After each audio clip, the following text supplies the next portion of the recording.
She hadn't eaten in 2 days when she walked into the diner, and she was shaking so badly she could barely hold the door open. The bell above the entrance rang, bright and cheerful, completely out of place with the hollow look in her eyes. She was no more than 9 years old, thin, dusty, wearing a faded yellow dress that had once had flowers on it. Every table was full. The lunch rush was loud. No one noticed her except the man behind the counter. Daniel Harper noticed everything. He had learned to, ever since becoming a single father. When you raise a child alone, you learn to spot hunger, fear, and sadness from across the room. He saw all three on that little girl's face. She didn't sit down. She didn't ask for food. She just stood there, staring at the plates passing by, burgers stacked high, pancakes dripping with syrup, steaming bowls of soup. Daniel walked over and knelt to her level. "Hey there," he said gently. "You waiting for someone?" She shook her head. "Are you hungry?" Her pride fought hard, but hunger won. She nodded. Daniel didn't ask another question. He led her to a booth by the window and brought her a full plate, pancakes, eggs, and a glass of milk.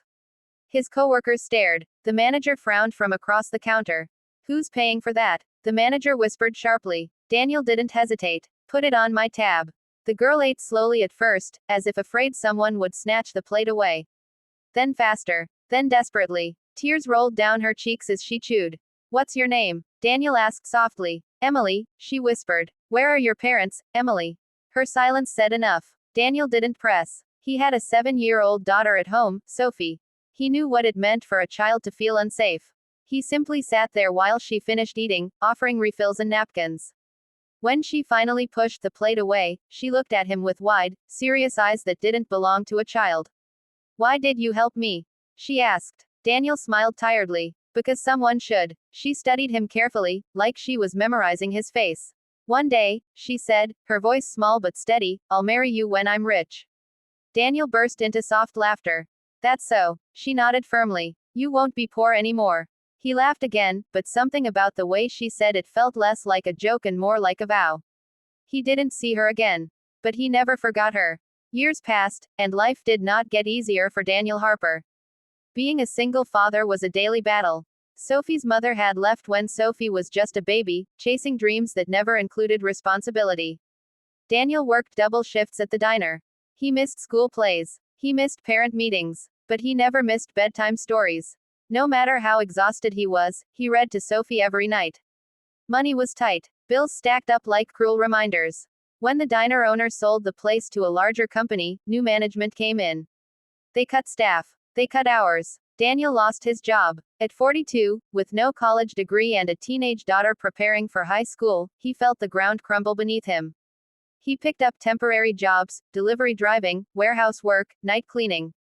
His hands grew rougher. His back ached constantly. But he never let Sophie see him break. "You're my hero, Dad," she told him once. He smiled. "Heroes don't wear aprons and smell like grease. They do if they save people," she replied. He never knew how much those words would mean later. Meanwhile, somewhere in another city, Emily was fighting her own battles. After that day at the diner, social services had found her wandering near the highway. She had been placed into foster care. Some homes were kind, some were not. She learned quickly that the world was unpredictable. But she also learned something else. Kindness exists. It had a face, a voice, a warm plate of pancakes. Whenever life felt unbearable, she remembered that small diner and the man who asked for nothing in return. She studied relentlessly. School became her escape. Teachers noticed her brilliance. Scholarships followed. She worked part-time jobs, saved every dollar, and refused to let her past define her. At 19, she started a small online design business from her dorm room. At 23, it turned into a tech startup focused on affordable education apps for underprivileged kids. Investors noticed. By 28, Emily Carter was featured in business magazines as one of the youngest self-made entrepreneurs in the country. But despite the success, the awards, and the wealth, she never forgot a promise made in a vinyl diner booth. One rainy afternoon, she asked her assistant to track down a man named Daniel Harper who once worked at a roadside diner in a small town. It took weeks. Eventually, they found him. He was working at a hardware store.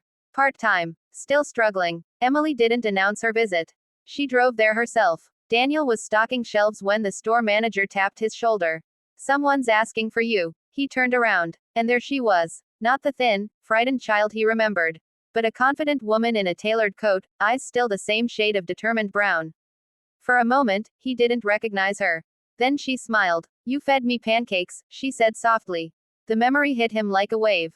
Emily. She nodded, tears already forming. Customers faded into the background. Time seemed to stand still. You kept your promise, she said, her voice trembling. You helped me when no one else did. Daniel shook his head. It was just a meal. It wasn't just a meal, she replied. It was hope. He felt his throat tighten. They sat in a small cafe across the street. This time, she paid. She told him everything, the foster homes, the scholarships, the business. She told him about the nights she wanted to give up and remembered his kindness instead. You gave me proof that good people exist, she said. That changed everything. Daniel listened in stunned silence. Then she reached into her bag and placed a folder on the table. I bought the old diner, she said. He blinked. What? It was closed for years. I renovated it. And I want you to run it. He stared at her. Not as an employee, she continued. As the owner. Daniel's hands trembled. I can't accept that. You can, she insisted gently. Because this isn't charity. It's investment. In the man who invested in me first. He tried to protest, but she wasn't finished. I also created a foundation in your name, she added. The Harper Hope Fund. It provides meals and tutoring for children in need. Tears streamed down his face openly now.